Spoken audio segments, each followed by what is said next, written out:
Panskura super speciality হাসপাতালে স্বাস্থ্যকর্মীকে ধর্ষণের অভিযোগ। আর এই ঘটনারই প্রতিবাদে আজ 12 ঘন্টা পাঁশকুড়া বন্ধের ডাক দিয়েছে এসইউসিআই।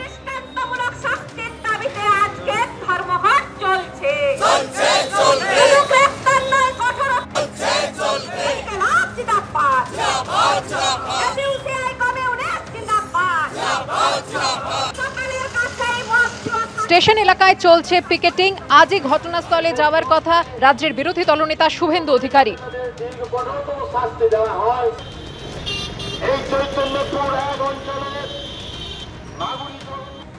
এই মুহূর্তে সকাল 9:45 পাঁশকুড়া ব্লকে আমরা রয়েছি এবং সেইখানে বাসতলা বলে একটি অঞ্চলে আমরা দেখতে পাচ্ছি এই রাস্তায় যানবাহন চলাচল অন্যান্য দিন সকালে যেমন চলে তেমনই চলছে এবং একই সঙ্গে পুলিশও যথেষ্ট পরিমাণে রয়েছে। সকাল থেকে তারা বেরিয়ে গিয়েছেন এবং তাদের যে গতি প্রকৃতি দেখে বোঝা যাচ্ছে যে তারা সেরকম উত্তেজনায় নেই। এই পরিস্থিতি তাদের পুলিশ সজাগ আছে কি সজাগ নেই এগুলো দেখে বোঝা যায় যে এই মুহূর্তে পরিস্থিতি কীরকম। রাস্তাঘাটে আমরা দেখতে পাচ্ছি যে যানবাহন যেগুলো স্বাভাবিকভাবে যাতায়াত করছে এবং পরিবহনেরও বাস সেগুলো স্বাভাবিকভাবে যাতায়াত করছে। বন্ধের ডাক দেওয়া হলেও সকালে যে ভিড় থাকে সেই ভিড় সেরকম না থাকলেও যানবাহন চলাচল আছে, সাধারণ মানুষ বেরোচ্ছে এবং বাসে করেও তারা বিভিন্ন জায়গায় যাচ্ছে এবং যে পরিবহনের বাস সেগুলো আমরা দেখলাম তার মধ্যে যথেষ্ট ভিড় আছে। পরবর্তীকালে কি পরিস্থিতি দাঁড়ায় এখন সেটাই দেখার। ক্যামেরায় ভগবান শাহর সঙ্গে ঝিলম করঞ্জাই, এবিপি আনন্দ, পাঁশকুড়া। পাঁশকুড়া সরকারি হাসপাতালের এক স্বাস্থ্যকর্মী তাকে ধর্ষণের অভিযোগ দায়ের করেন পুলিশের কাছে এবং সেই অভিযোগের প্রেক্ষিতে ইতিমধ্যে জাহির আব্বাস খানকে পুলিশ গ্রেপ্তার করেছে। কিন্তু প্রশ্ন উঠছে যে এই অভিযুক্তর বারবারন্তের নেপথ্যে চিকিৎসক বোধিসত্ত্ব মহাপাত্রের হাত রয়েছে কি? এই প্রশ্ন উঠছে অন্তত অভিযোগ সেরকমই।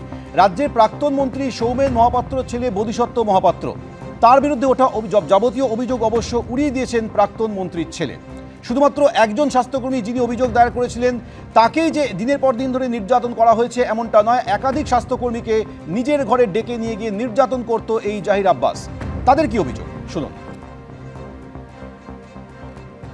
বিগত 2018 সাল থেকে এই অভিযুক্ত জাহির আব্বাস নাকি নাম তার, সে কিন্তু অন্য অনেকের মাথায় হাত নিয়ে যেখানে ডাক্তার বোধিসত্ত্ব মহাপাত্রর নাম নির্দিষ্টভাবে আসছে, আমি নক্কারজনক যে তিনিও একজন চিকিৎসক, তিনি বোধহয় সম্ভবত মন্ত্রীর পুত্র, তার প্রশ্রয়ে তার মাথায় হাত রেখে মাত থাকায় এই ধরনের ঘটনা দিনের পর দিন ঘটছে এবং তারা বিভিন্ন রকমভাবে এই যে নির্যাতন সহ্য করতে বাধ্য হয়েছেন, কারণ তারা যেহেতু বেশিরভাগ গরিব নিম্নবিত্ত পরিবারের মানুষজন। এর আগে যে কোম্পানি ছিল, কোম্পানি পাল্টেছে, এজেন্সি পাল্টেছে, কিন্তু ওই জাহির আব্বাস পাল্টায়নি।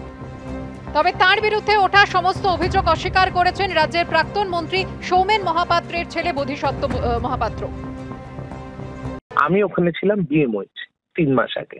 আপনি যার নাম বলছেন সে হচ্ছে সুপার স্পেশালিটির আন্ডারে কাজ করত।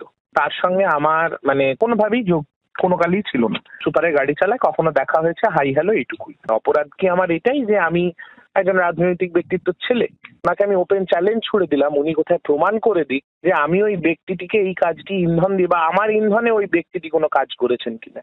আর যদি না পারেন তাহলে কিন্তু একটি ডিফেমেশন পাওয়ার জন্য উনিও রেডি হয়ে পড়বেন। পাঁশকুড়া সুপার স্পেশালিটি হাসপাতালে স্বাস্থ্যকর্মীকে ধর্ষণের অভিযোগ ওঠে এবং সেই অভিযোগের প্রেক্ষিতে জাহির আব্বাস খান বলে এই ফ্যাসিলিটি ম্যানেজারকে ইতিমধ্যে পুলিশ গ্রেপ্তার করেছে। যদিও তিনি এবং তার পরিবারের তরফ থেকে বলা হচ্ছে যে তার বিরুদ্ধে চক্রান্ত করা হয়েছে, কিন্তু ইতিমধ্যে হাসপাতালের কর্মীরা দাবি করছেন যে এই ফ্যাসিলিটি ম্যানেজারের বিরুদ্ধে একাধিক নির্যাতনের প্রমাণ রয়েছে।